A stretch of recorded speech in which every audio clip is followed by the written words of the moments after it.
So the Democratic Party is in shambles. And when you look at their bench, they don't have many people on the bench that can help turn that party around. They just don't. Some people have been mentioning Jon Stewart. I'm just like, another celebrity, like that type of thing. But now people are also mentioning Stephen A. Smith. Now, some of you may not be familiar with Stephen A. Smith. I am. If you watch sports like I do, you are familiar with Stephen A. Smith. I have watched him for years, cover sports on ESPN. So I know the sports Stephen A. Smith. But over the past year or so, Stephen A. Smith has decided to get involved in political discussions. And one of the things that he's been very vocal about is that the Democratic Party needs to do something. They need to step up or they're going to lose. He was very clear about that. Very clear about that early on, even before Kamala entered the race. And even after Kamala entered the race, he still said the Democratic Party is in trouble. Now, he eventually went on to vote for Kamala Harris. But after Kamala lost, Stephen A. Smith has been doing like this podcast tour. He's gone onto The View. He's been on PBD podcast. He's been on Bill Maher's show multiple times, basically venting a lot about the two-party system and in particular the Democratic Party and how they are losing people and they need to make some changes. Well, apparently a poll went out and that poll is asking who should run in 2028. And believe it or not, one of the people that was mentioned was Stephen A. Smith.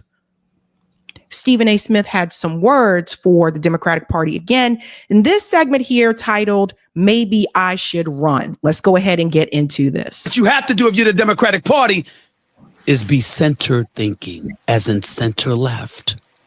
Prioritize the economy, prioritize national security, prioritize foreign relations, and forget all that other stuff. We got battles in this country that we have to fight. Why am I giving this advice? Because some of y'all have walked around trying to castigate people like me. Now, let me remind you of who the hell I am. Okay? I am a registered independent. Put that damn thing up on that screen, Griff, for me, please. Reminding these people who the hell I am. Republican, Democrat. I don't like none of your asses. I'm talking about as a party, not as individuals. I don't like nary one of y'all. This two-party binary system sucks. It has contaminated our society in the United States of America. It has gotten our eyes off the ball. You know why? Because you have to agree with everything. Think about that for a second. Whatever workplace you are, whatever family you have, whatever boys or ladies you hang out with each other, y'all agree on everything? Everything. 100% aligned and you're thinking about everything. Of course you're not. We'll pause here for a second. I want to interject. Yeah, Stephen A. Smith is an independent, but obviously he aligns more with the Democratic Party. Skylar says, is Stephen talking all of this on his ESPN show or his own thing? This is his podcast, but he's gone on to several other shows like The View and Bill Maher, etc., to talk about this. And I agree with him that both of those parties are just, you got to move in a different direction. And both of those parties are problematic. I agree with him about that. Some people don't like the fact that Stephen A. Smith yells a lot. I have a couple friends of mine that are also into sports and they're like, I can't watch that guy because he yells too much.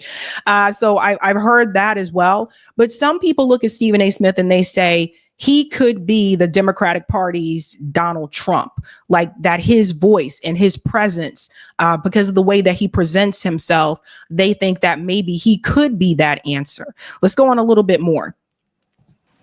But our system of government will have you thinking you have to be. All the Republicans vote with one another. All the Democrats vote with one another. Nobody has to do any freaking work. You don't even have to read the policies. All you have to do is ask your sister, how did the Republicans vote? Vote the opposite. How did the Democrats vote? Vote the opposite. That's all you have to do. That's why you got folks in the 80s still in office. And I'm not engaging in ageism here. I'm just speaking real. The hell you doing on Capitol Hill? You really think I believe you reading 400 or 500 pages of legislation? You think I believe you putting in that work? But you vote anyway, because you don't have to do any work. All you have to do is take the side that you're on and vote against the other side. That ain't serving our country. That's why the country pissed off. That's why they put somebody like Trump in office, because they sick and tired of the cesspool that is our nation's capital. And if you're the Democrats, you've got an opportunity to say that although Trump is different and he's apolitical, the dominance with which he's governing over his first 2 weeks on the job is antithetical and very detrimental to us as a nation. You can say that. And as a result, return to some level of normalcy. But what is that? You're the Democratic Party. Where's your voice? Who's your voice? Me calling you out about it has you thinking or has you acting like I'm the enemy. I'm trying to help. And this is the question that a lot of people ask. FM said, why is he yelling? A lot of people ask this question. He talks like this on ESPN too. Yeah. And I think that's something that may turn some people off, because some people don't want you to yell at them. Some people are just like, okay, tone it down. Like, you don't need to do all that, right? But some of the things that he's saying, I agree with. Like, I do think there should be term limits in Congress. I've told you guys this multiple times. I do think that obviously both of these parties, Trump kind of came in and changed the Republican Party, whereas no one did that on the Democrat side. No one came in and said, boom, we're getting. And by the way, Dean Phillips recently was on CNN, and Dean Phillips made a statement that when it comes to the Democratic Party and leadership, we don't want an AOC or the squad.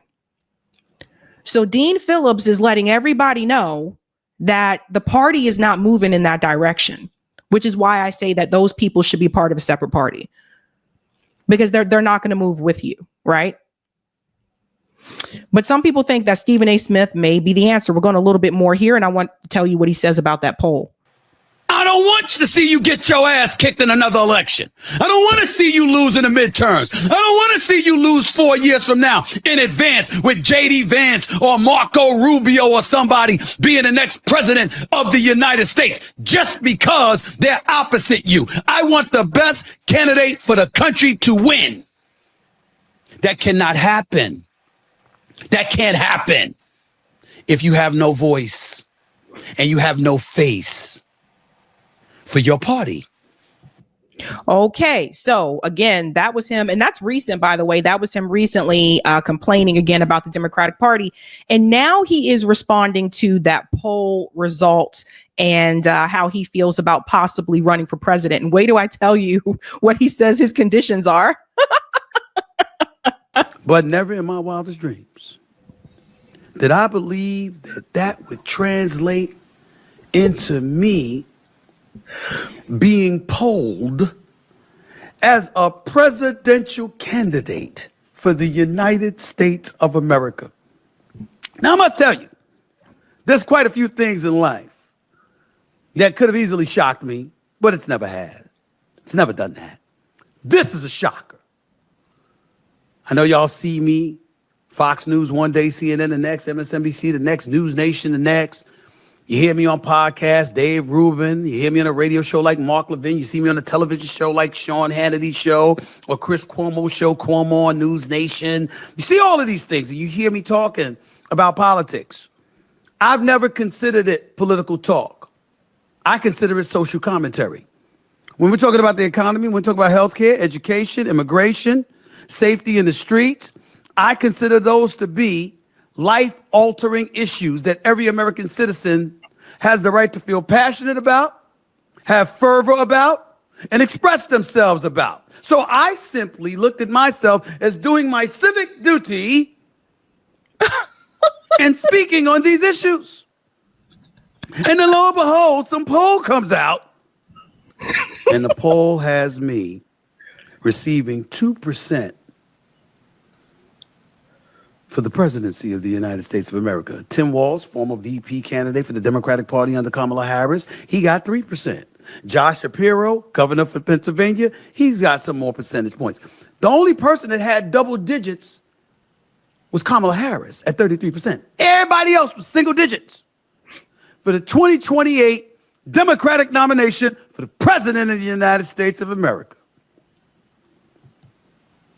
And your boy's in the mix.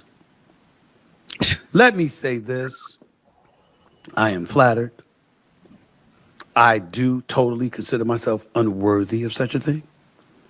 I do understand that while I have surface knowledge of current event issues and what's going on in the world or whatever, I certainly don't have intimate knowledge. I've never covered Capitol Hill in my life. Hell, I've barely been on Capitol Hill. And is that a disqualifier? And that part right there, he's never been on Capitol Hill. He's never covered Capitol Hill. Some people are asking for someone who does not have their foot in politics, someone who's not been a part of that DC swamp. Some people are asking for someone on the outside. This is why you keep hearing people mention someone like Jon Stewart, for example. People are bringing up different people that they think may be able to come in and shake the Democratic Party up. However, I do want to remind everyone that the president of the United States is also responsible for foreign policy. And you guys know how I feel about foreign policy. So my whole thing is, again, one of the things he admitted in another show was that he's not knowledgeable about what's really happening in Gaza. Okay, that's going to be a problem. Just stuff like that. Because the president of the United States is also the commander in chief. So you are over the military operations. And that's important. You do need to know these things. And I don't know. I felt like when he was going on this podcast tour to talk about politics and what the Democratic Party should do, I really did feel like, watch, they're going to ask him to run for something. I really did feel that was coming. And why would they ask him? Well, he's not a leftist. He's not a progressive. He's not a socialist. He's not a Marxist, but he's also not a conservative. He's a registered independent. So he agrees with the Democratic Party on the social issues. This is what he has said, by the way. He agrees with the Democratic Party on the social issues like racial justice, et cetera. But he agrees with the Republican Party on a lot of the economic issues, right? Like he said he's a capitalist. So he believes in free market capitalism and he doesn't like high taxes, those types of things. But someone mentioned this in the chat, and I think this was a great thing that you brought up here, Miss Texas G. If Stephen A. Smith is an independent, why is he worried about how to better the Democratic Party? That part. Because this is the problem I take a lot of times when people say that they're independent. Hell, Roland Martin says he's an independent, but he tap dances for the Democratic Party, was literally standing next to Hillary Clinton asking her, do you know how to wobble? Do you know how to wobble? Let me teach you how to wobble. You do like this, you do like that. So we have to be wary of this. I'm an independent, but I'm trying to help the Democratic Party. Are you truly an independent? Just say you're a Democrat. Just say that. But he's seriously considering it. He's seriously considering it, but he does have requirements. So I don't think it's deserved, but I will say this. It did give me cause to pause. Of course. And to think about something. Did y'all know that in order to be the president of the United States of America, in terms of the criteria, all you had to do was meet three standards of criteria? Yes. You got to be a United States citizen, born in the United States of America. You got to be at least 35 years of age. And you need to have lived in the United States for the last 14 years. That's it. And then I watch some of these people speak on these issues. Forgive me, I kind of think I can do a better job. Oh, I boy. just do. I mean, in terms of articulating my positions, my thoughts, my passions, I mean, I think I can pull that off. Now it's going to his head. Now it's getting because being president is more about articulating your thoughts. It's more about having passion in your voice. Like you're literally commander in chief. And now it's going to his head, ladies and gentlemen. Now he's like, oh, I think I might be able to do this. I'm just saying. Now, it just so happens that I live a pretty decent life. I think y'all all know that my salary is a little bit more than the president actually makes, along with congressional and Senate figures as well. So monetarily speaking, it's just not to my advantage to engage in politics on an official level because it would compromise my wallet. And I care about my wallet. So you heard that part, right? He cares about his wallet. So this would be an issue for him. A couple of problems I think Stephen A. Smith would run into if he's serious about this, and please answer that poll in the live chat for me. I'm curious to see what you have to say. Is that number one of the criticism I think that Stephen A. Smith is going to receive is that he is single. Cory Booker received the same criticism. Again, I didn't make up these rules not to say that you have to be married to be president of the United States, but I think some people would hold that against him and they would say, well, you're single, but you date people. Are you going to be dating as the president? And how is that going to work out? That's one thing that I think is going to be an issue. The other problem is ESPN. Because the reality is Stephen A. Smith loves sports. He's been a sports commentator for years. And that means that he would have to leave all of that behind, right? He'd have to walk away from that completely to be president of the United States, right? But he's seriously thinking about it. But he has demands. He has demands. Let me show you what those demands are. And I hope you guys are ready to laugh. This is hilarious. ESPN host Stephen A. Smith says he would be U.S. president as long as he doesn't have to campaign. What?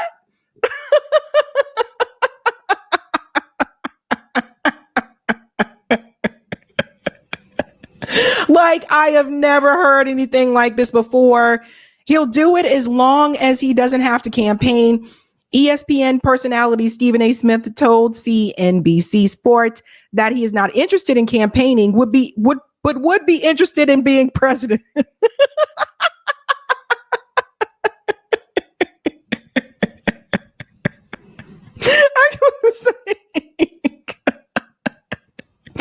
telling you, we got to crack up on this show, man. This is too much. The First Take host said he thinks he would do well in a presidential debate. In a recent poll, 2% of voters said they would vote for Smith. I'm curious to see how the poll is going on this show. We'll get to the poll at the end so more people get a chance to answer. I'm curious to see how it is going. But Stephen A. Smith here said he would do it as long as he does not have to campaign. I wouldn't mind being in office. Yet the popular television host said it is the campaigning and being a politician that turns him off. I'm not one of those dudes that's great at shaking hands and kissing babies, per se, and currying favor with politicians and donors. I'm not a beggar. That's not who I am. So you heard it here first, folks. Stephen A. Smith says he is open to being president of the United States, but he does not want to campaign. He wants to run on his name. Oh my God. I don't even know what to say at this point. I really do think the Democratic Party is desperate. Hey guys, this was a Sabby clip. If you like what you saw, hit that like button and subscribe.